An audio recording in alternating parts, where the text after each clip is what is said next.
নিয়েছি ডিমের বড়া। এই যে এর মধ্যে দিয়েছি পেঁয়াজ, কাঁচা লঙ্কা, কালো জিরে, আদা রসুন বাটা, আর এর মধ্যে বেসন দেবো। তো দেখো পুরোটা বেসন দিয়েছি, নুন দিচ্ছি, এবারে সব অল্প অল্প করে দিতে হবে, পরিমাণ মতো নুন দিলাম, একটু হলুদ দিলাম, মেখে ঠিক একটু এরকম হয়েছে, এরকম একটা থিকনেস তৈরি হবে। একটু মেখে কিছুক্ষণ রাখলে খুব ভালো হয়, তাহলে সব কিছুর মেজারমেন্টটা ভালোভাবে থাকে। ডিমের এই যে করা এটা রাখবো।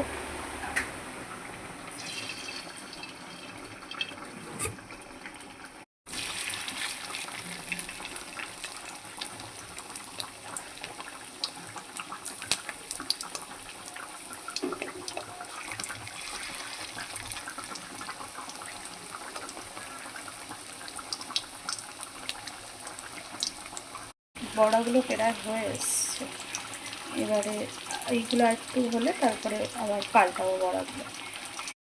পাল্টাচ্ছি বড়াগুলো, এবার হয়ে এসছে থেকে আরেক দিকগুলো হলে হয়ে যাবে।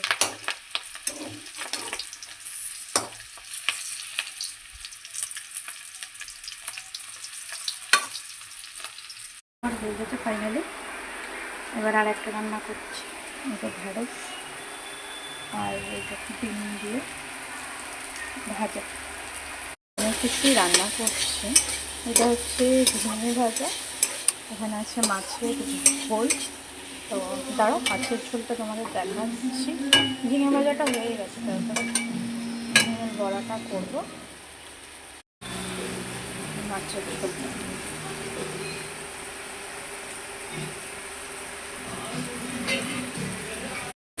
ঢেঁড়স ভাজাটা হচ্ছে, পুরো কমপ্লিট হয়ে গেলে আমি দেখাচ্ছি, ঠিক আছে?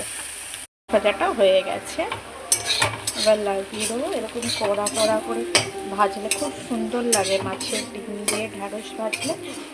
হ্যাঁ, আমার বর তো খুবই পছন্দ করে এই মাছের ডিম দিয়ে ঢেঁড়স ভাজা। দেখে নাও, ঢেঁড়স ভাজা, ঢেঁড়স ভাজা, মাছ ভাজা, ঝিঙে ভাজা, মাছের ডিমের বড়া,